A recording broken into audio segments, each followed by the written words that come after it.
உயிரோடு தமிழோடு இணைந்திருக்கிறீர்கள். ILC தமிழ் உயிரோடு தமிழில் தொடர்ச்சியாக உலக நார்மல் நிகழ்ச்சி இணைந்திருக்கிறீர்கள். ஈரான், இஸ்ரேல், அமெரிக்காவுக்கு இடையிலான போர் தொடர்பான விடயங்களை பார்ப்போம்.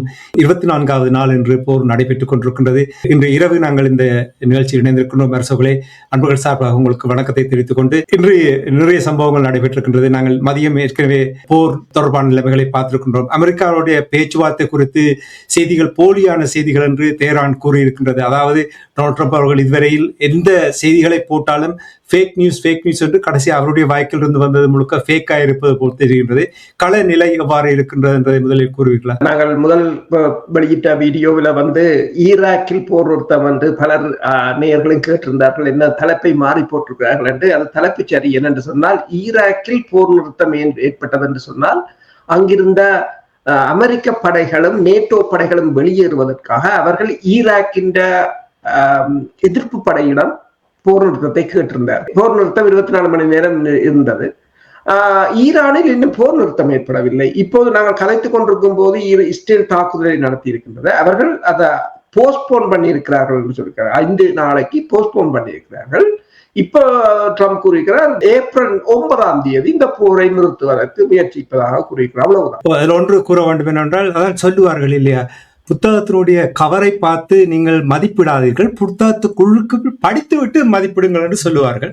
அதைத்தான் நீங்கள் கூறுவது போல் இருக்கிறது. சரி, நீங்கள் தொடர்ந்து கூறுங்கள். இந்த போர் நிலைமையை பொறுத்தவரையில் ஓமானில் இப்போது வெடிச்சத்தம் குண்டுவெடிப்பு கேட்டதாகவும் அமெரிக்க தூதரகம் கூறியிருக்கிறது, தனது பணியாளர்களை அந்த பதுங்கு குழிகளுக்கு செல்லுமாறும், இந்த சைரன் அடிக்கும் போது நீங்கள் அங்கு செல்லுமாறும் அவர்கள் கூறியிருக்கிறார்கள். அதே போல ஈரான் மீதும் இஸ்ரேல் தாக்குதலை நடத்தி இருக்கிறது. ஈரான் 77வது அலை தாக்குதலை இப்போது ஆரம்பித்திருப்பதாக கூறியிருக்கின்றது. ஏனென்று சொன்னால், ஈரான் இந்த பேச்சுவார்த்தை அது தொடர்பாக தங்களுக்கு எதுவும் தெரியாது என்றுதான் கூறுகின்றது. அதே சமயம் ஈராக்கில் இருந்து நாங்கள் அப்போது பேசியது போல ஈராக்கில் இருந்து படையினர் வெளியேறியதை தொடர்ந்து அமெரிக்க படையினரும் அந்த விக்டரி முகாமில இருந்து வெளியேறி இருக்கிறார்கள். அதை கொண்டாடும் முகமாக அங்கு வெடிகள் கொளுத்தி ஆரவாரம் செய்யப்படுவதாக, அதாவது ஈராக்கின் போரின் போது போடப்பட்ட முகாம் வெளியேற்றப்பட்டிருக்கிறது. ரஷ்யா ஐக்கிய நாடுகள் சபையின் அணுசக்தி பிரிவுக்கான தலைவர் குரோசியை கூப்பிட்டு மிக கடுமையாக கண்டனம் தெரிவித்திருக்கிறது. தனது புஷர் பகுதியில் இருக்கின்ற அணு உலை மீதான தாக்குதல்கள், அதை ஐக்கிய நாடுகள் சபை கண்டும் காணாமலும் இருப்பது. ரஷ்யா ஒன்றை சொல்லி இருக்கிறது சொன்னால், அதன் மீதான தாக்குதலுக்கு தான் பொறுப்பு, நான் தான் பதிலளிப்பேன் என்று கடுமையாக இருப்பதாகவும் கூறப்படுகின்றது. அதே சமயம் இந்த போர் இப்போது ஒரு மிக்ஸ்டான ரியாக்ஷனை, மக்களிடம் ஒரு குழப்பம், போர் நிறுத்தமா, போர் நடக்குமா அல்லது போர் முடிய போகிறதா என்ற ஒரு குழப்பத்துக்கு இருக்கிறார்கள். ஆனால் சில சமயங்கள் இப்ப ட்ரம்பின் கருத்துக்களை பொறுத்தவரையில் மனத்தியாலத்துக்கு ஒருக்கா மாறிக்கொண்டிருக்கும். நாளை காலை மிக மோசமான தாக்குதல்கள் ஆரம்பித்தாலும் ஆச்சரியப்படுவதற்கு இல்லை. ஈரான் மிகப்பெரிய ஒரு தாக்குதலுக்கு தன்னை தயார்படுத்தி கொண்டு வருவதாக கூறப்படுகிறது. இந்த நிலையில் லுஃப்தான்சா விமானங்கள் மே இறுதி வரையிலும் மத்திய கிழக்குக்கான தனது விமான சேவையை நிறுத்தி இருக்கின்றது. பல விமான நிறுவனங்கள், நாங்கள் காலையில் கலைத்திருந்தோம், ஏர்பஸ் 380 ஒரு மிகவும் எக்ஸ்பென்சிவான பிளேன். அது சில ஏர்போர்ட்ல இறங்கவும் மாட்டுது. பெரிய விமானம், டபுள் டேக்கர், அது எரிந்தது. மற்றது சவுதி அரேபியா விமானம் அழிந்தது என்பதை பொறுத்து பல நாடுகள் இப்போது தங்கள் விமானங்களை கொண்டு போய் வெவ்வேறு நாடுகளில் வைப்பதற்கான முயற்சிகளை மேற்கொள்வதாக கூறப்படுகின்றது. பொருளாதார ரீதியாகவும் பல நாடுகள் கடும் சேதத்தை சந்தித்திருக்கின்றன. இந்தியா தனது கப்பலை 2 கப்பல்களை இப்போது இந்தியாவின் கப்பல்கள் ஹோர்முஸுக்குள்ளால் சென்றது தொடர்பாக அமெரிக்காவின் வெளிவார செயலாளர் இந்தியாவின் வெளிவார செயலாளர் கதைத்திருக்கின்றார். இந்தியா அண்டர் கிரவுண்டில் ஏதோ டீலிங்கை ஈரானுடன் செய்வது போல ஒரு தோற்றப்பாடு. பலரும் ஈரானுடன் பேசிக் கொண்டிருக்கிறார்கள். ஜப்பானும் இப்போது $1 மில்லியன் கப்பல் கட்டணமாக கட்டுவதற்கு சம்மதம் தெரிவித்திருப்பதாக கூறப்படுகின்றது. சுருக்கமாக, இப்ப டொனால்ட் ட்ரம்புடைய இன்று அவருடைய இந்த செய்தியை பார்க்கும் பொழுது, உங்களோடு உரையாடும் பொழுது நீங்கள் ஏற்கனவே கூறியிருந்தீர்கள், அதாவது பொருளாதார நெருக்கடிகள், எண்ணெய் விலை உயர்ந்து கொண்டு போவது, இனி பங்குச்சந்தை சரிவு கண்டதும் தொடர்பாக நாங்கள் ஏற்கனவே பார்த்தோம். இப்ப உண்மையாக வருகின்ற உறுதிப்படுத்தப்பட்ட செய்தியின்படி ஈரான் இதுவரையில் எந்த ஒரு பேச்சுவார்த்தையிலும் ஈடுபடவில்லை. 3ஆம் தரப்பு 4ஆம் தரப்பு பேசிக் கொண்டிருந்தாலும் ஈரான் நேரடியாக ஈடுபடவில்லை என்று அவர்கள் வெளிப்படையாகவே கூறிவிட்டார்கள். டொனால்ட் ட்ரம்ப் அவர்கள் இந்த கூறிய விடயங்கள் பங்கு சந்தைகளை ஓரளவுக்கு சமாதானப்படுத்துவதற்கும் எண்ணெய் விலையை இறக்குவதற்காக தான் இந்த கருத்து அமைந்திருந்த என்று உறுதியாக கூறலாமா? பல பொருளியல் நிபுணர்களும் கூறுகிறார்கள். பேராசிரியர் சாக்ஸ் அதைத்தான் கூறியிருந்தார், பில் கிளிங்டன் அதைத்தான் கூறியிருந்தார், இன்னும் பல ஆய்வாளர்கள் அதைத்தான் கூறுகிறார்கள். இன்று அதாவது கடந்த இந்த 3 வார போர் 4வது வாரத்துக்கு மடியடித்து வைத்திருக்கிறது. 4வது வாரம் நடந்து கொண்டிருக்கிறது. 3 வார போரில் $3.2 டிரில்லியன் பங்கு சந்தைகள் இழந்திருந்தன. இன்றுதான் அது இந்த இரத்த களரி என்று சொல்வது. இன்று அதாவது 3வது கிழமைக்கு பிறகு அவர்களால் நின்று பிடிக்க முடியவில்லை. கோல்டு விழுந்தது, சரிஞ்சது 20% என்று சொல்லி. வெள்ளியும் விழுந்தது, கிட்டத்தட்ட 48 பவுன்ஸுக்கு இங்க போகுது. முதல் 68 பவுன்ஸ்ல இருந்தது. அதே போல மார்க்கெட் ஒயில் தாறுமாறாக ஏறியது. பங்கு சந்தைகள் கடும் சரிவை சந்திச்சன. ஆசிய பங்கு சந்தைகள் கொலாப்ஸ் என்ற நிலைக்கு வந்தது. இந்த நிலையில் தான் ட்ரம்பின் அறிவித்தல் வந்தது.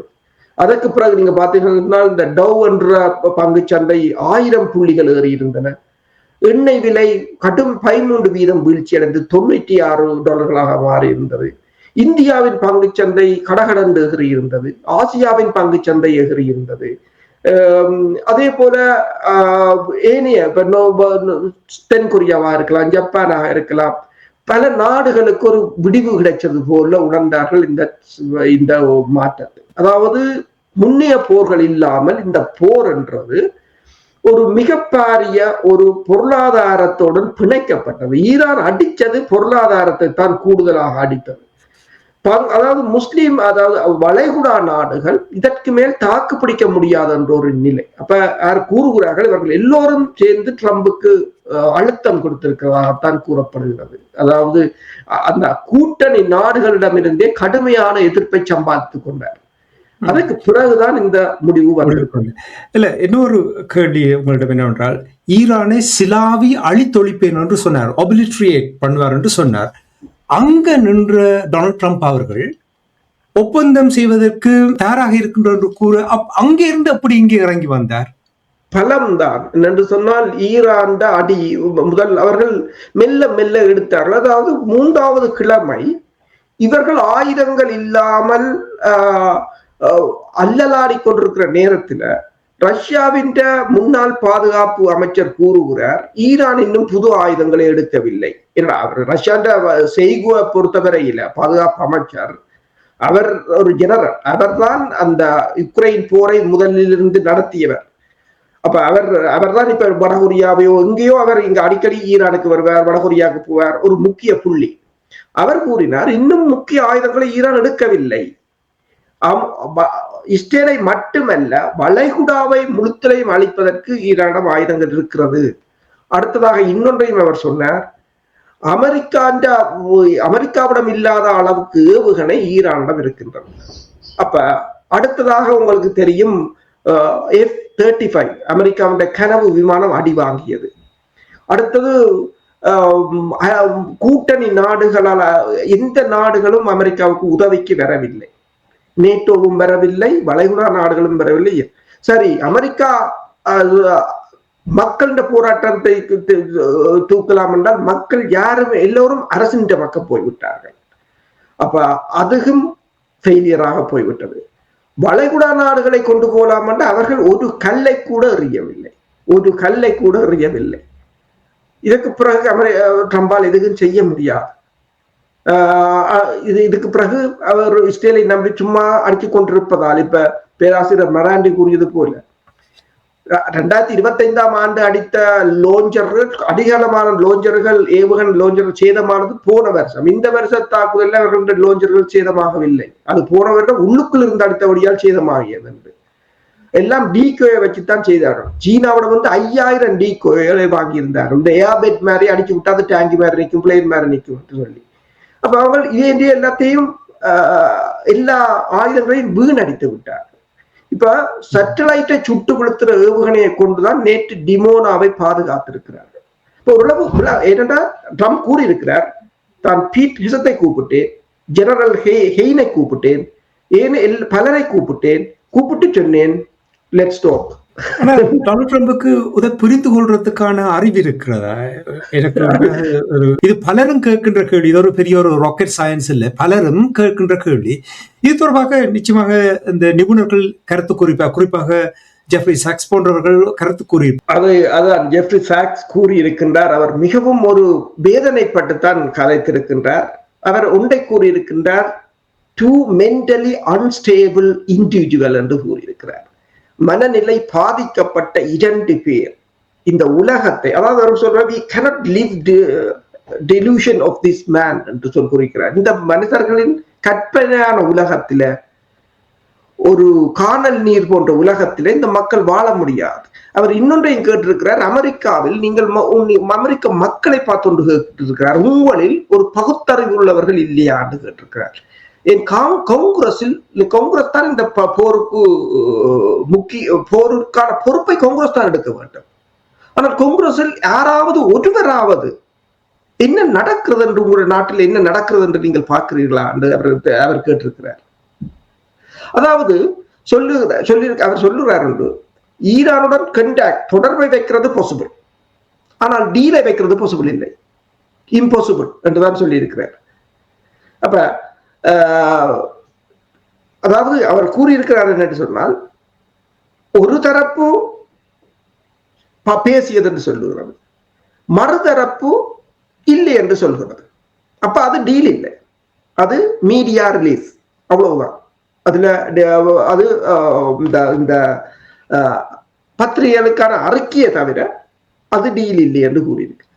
அதாவது அமெரிக்காவின் பொருளாதாரத்தை பொறுத்தவரையில் ப்ரொடக்ஷன், டெக்னாலஜி, பிசிக்கல் ப்ரொடக்ஷன் அதுதான் கூடுதலாக தாங்கி இருக்கிறது. டெக்னாலஜி இது விழுகிற நேரத்தில் அமெரிக்காவால் எதுவும் செய்ய முடியாத ஒரு நிலை.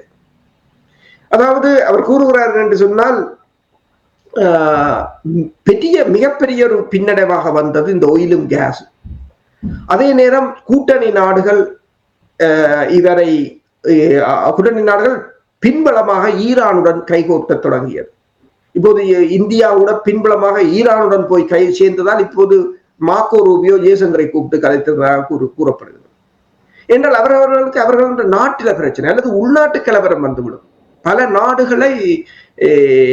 நாடுகளில் உள்நாட்டு கலவரம் வந்து பல நாடுகளில் உள்ளக பிரச்சனைகளே வந்துவிடும். ஆனாலும் அமெரிக்காவை ஈரான் நம்ப போவதில்லை. இப்ப ஈரான் தளபதிகளின் கருத்தின் அடிப்படையில் அவர்கள் தங்கள் நிபந்தனைகளை ஏற்றுக்கொண்டால் மட்டுமே இது தொடர்பாக யோசிக்க முடியும் என்று சொல்லி இருக்கிறார்கள்.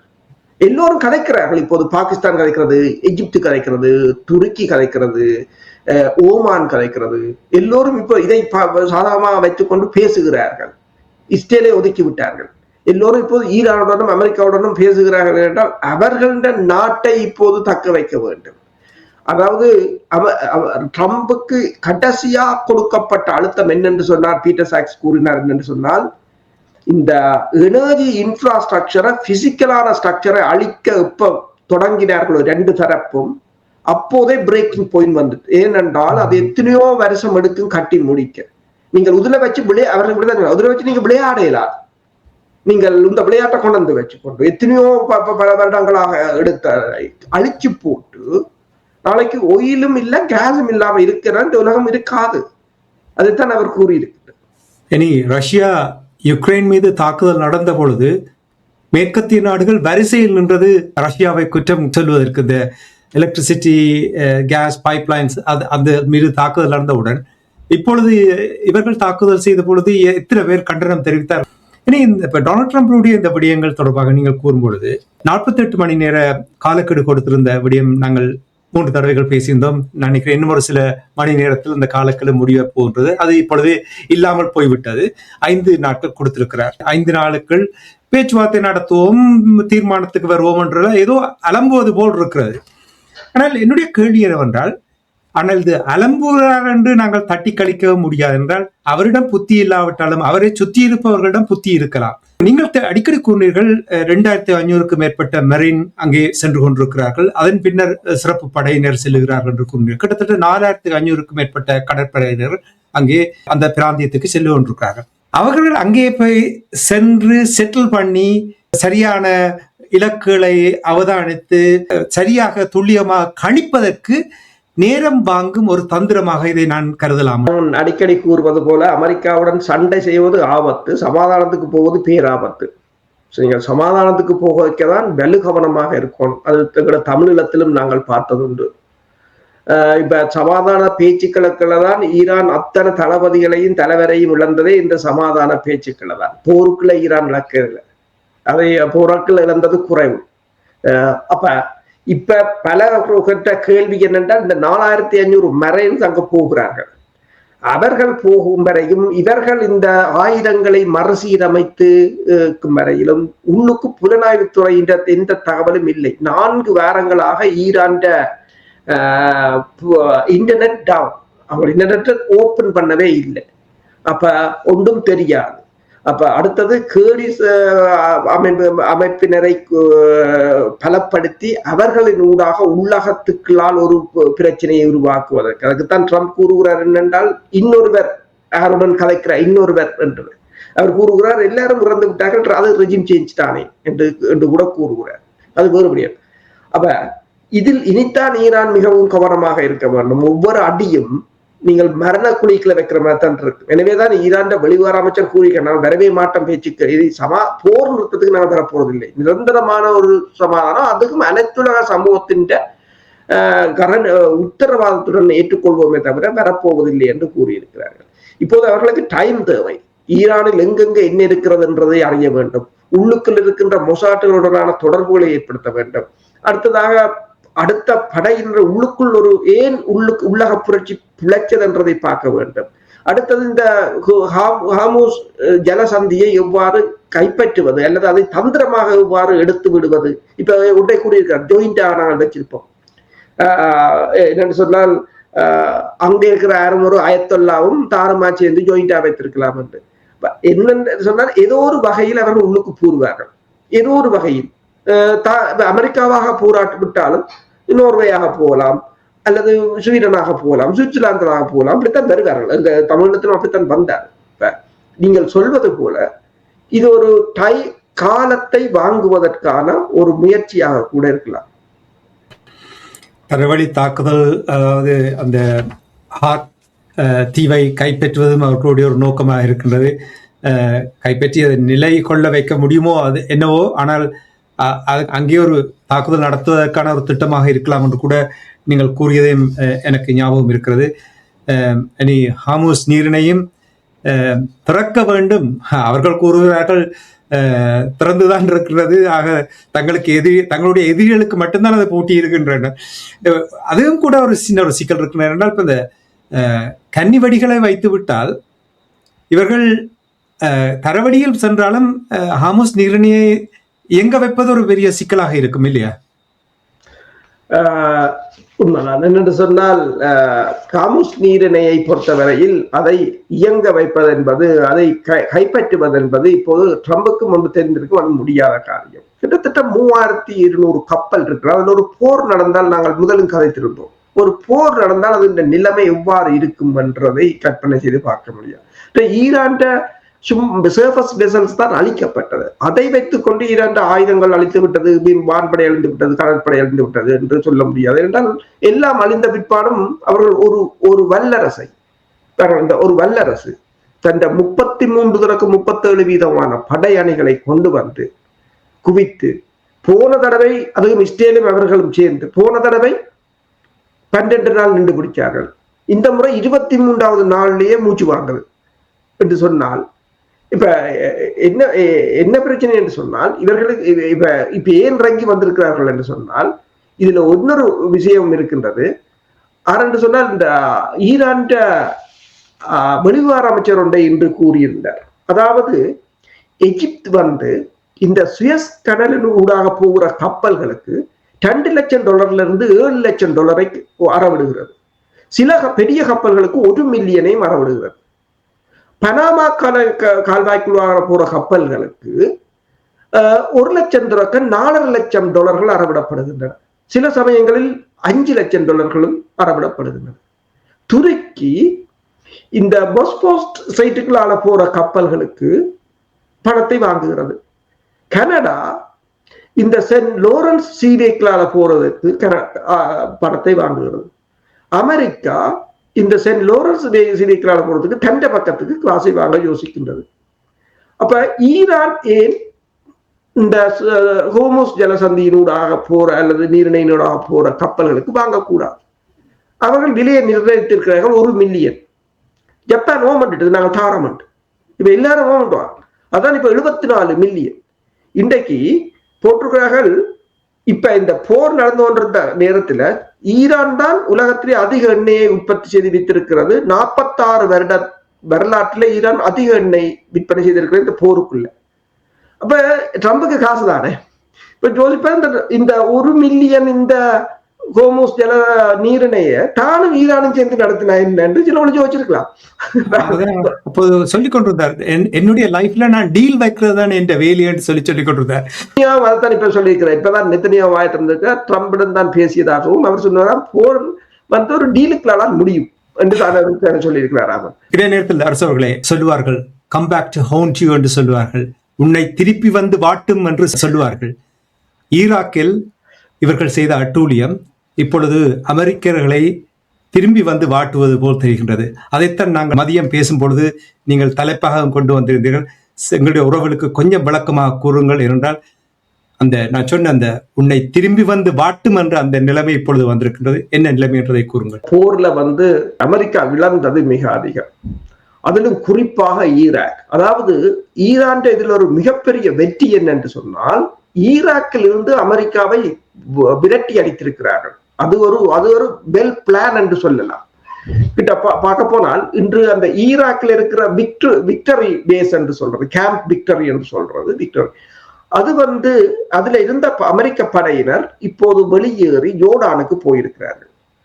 நேட்டோ படையினரும் வெளியேறி விட்டார்கள். அதற்காகத்தான் 24 மணி நேர போர் நிறுத்தத்தை வந்து இந்த எதிர்ப்பு படையினரிடம் கேட்டிருந்தார்கள். தாங்கள் வெளியேறி போறதுக்கு நீங்கள் கொஞ்சம் அனுமதியுங்கோ என்று சொல்லி கேட்டிருந்தார்கள்.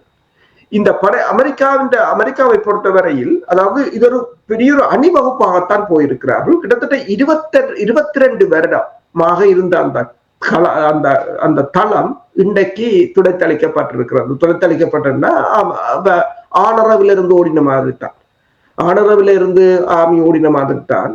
இன்றைக்கு அவங்ககிட்ட போர் நிறுத்தத்தை கேட்டு அந்த தளத்திலிருந்து போயிருக்கிறார்கள்.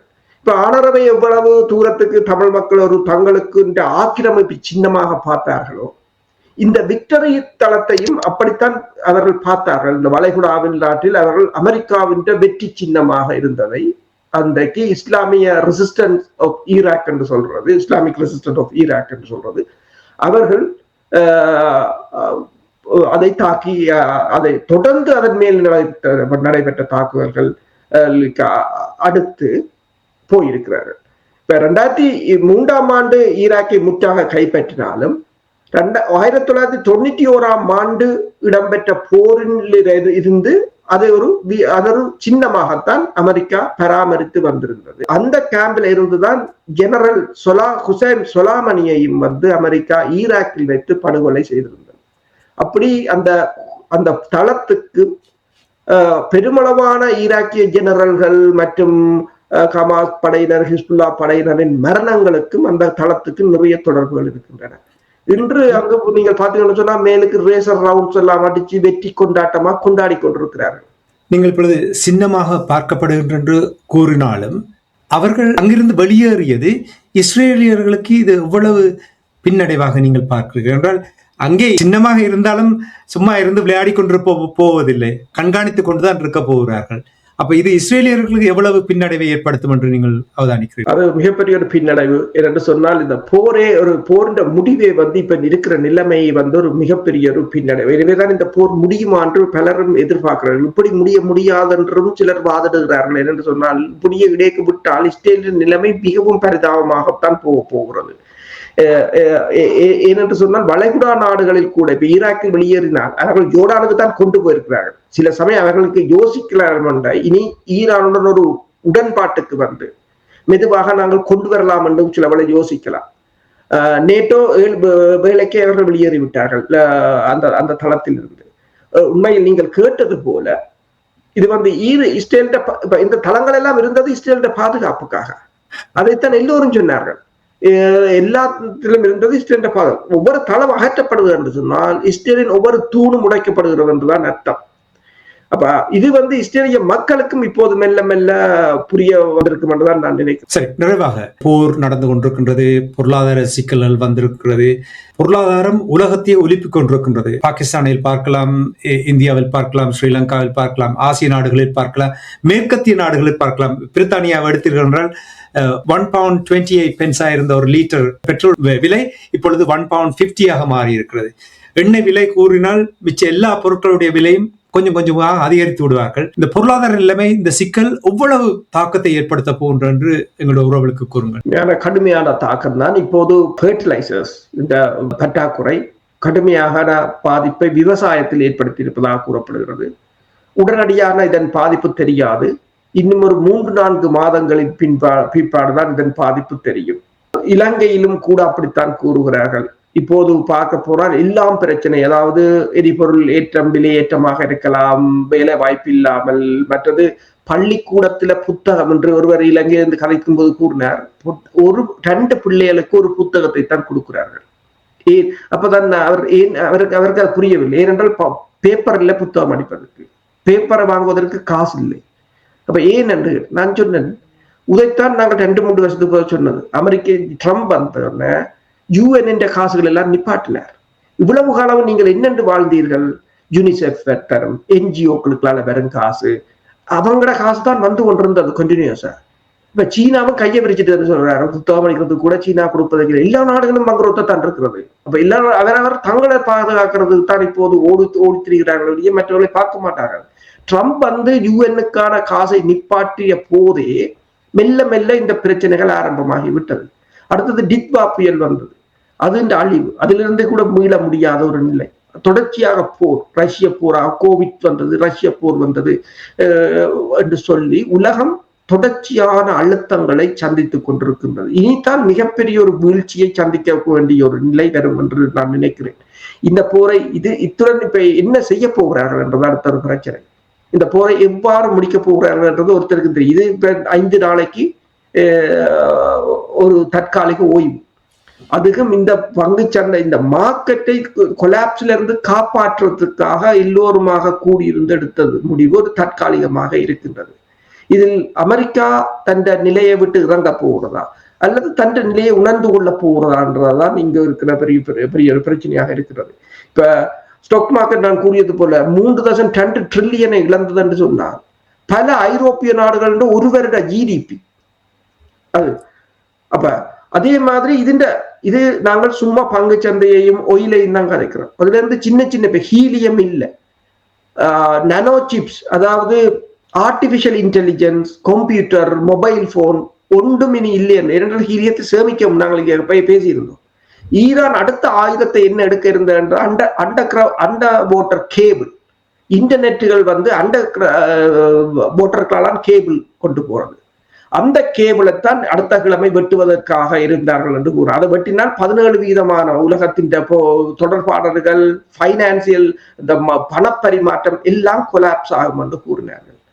இதெல்லாம் என்னென்று கட்டுறது? இந்த கடலுக்கான போய்க்க எல்லா நாடுகளும் ஒரு மியூச்சுவல் அண்டர்ஸ்டாண்டிங், என்ன சண்டை வந்தாலும் இந்த அத்தியாவசிய இதுகள்ல நாங்கள் தொடக்கூடாது. அது எங்க குழம்பினது? உக்ரைன் போர்ல நீங்கள் நோர்த் ஸ்ட்ரீமை உடைச்சீங்களே, அப்ப குழம்பினது. இப்ப அதுவும் பார்க்கறது இல்லை, எதையும் யாரும் எவரையும் பார்க்கறது இல்லை.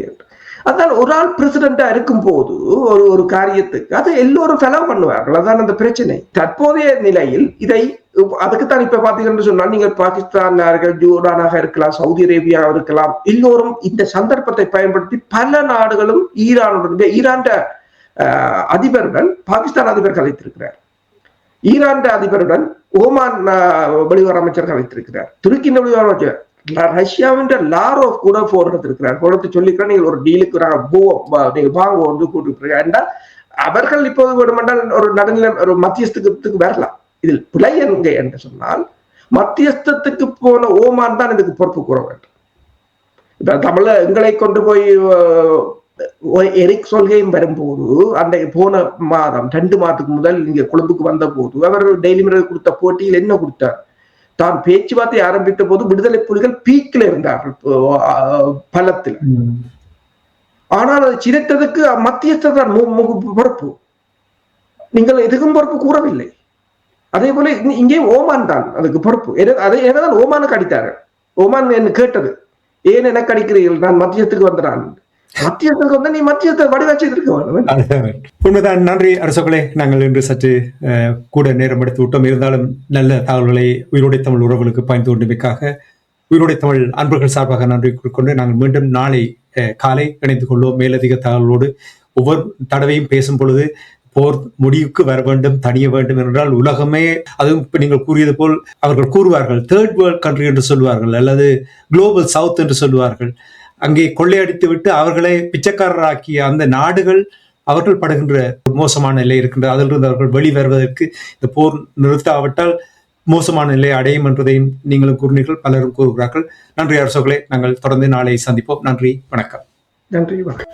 எமது பார்வையாளர்களுக்கு வணக்கம். மக்களின் குரலாய் ஓங்கி ஒலிக்கும் இலக்கு மின்னிதழ் மற்றும் உயிரோடை தமிழ் வானொலி ஆகிய இவ்விரு ஊடகங்களும் உங்களைப் போன்ற எமது நேயர்கள் நண்பர்களின் ஆதரவிலேயே இயங்கி வருகின்றன.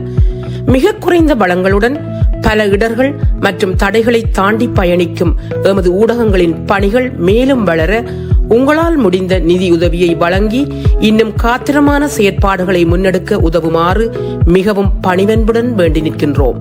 உங்கள் பங்களிப்பு உங்களின் உரிமை குரலாய் ஓங்கி ஒலிக்கும். நன்றி.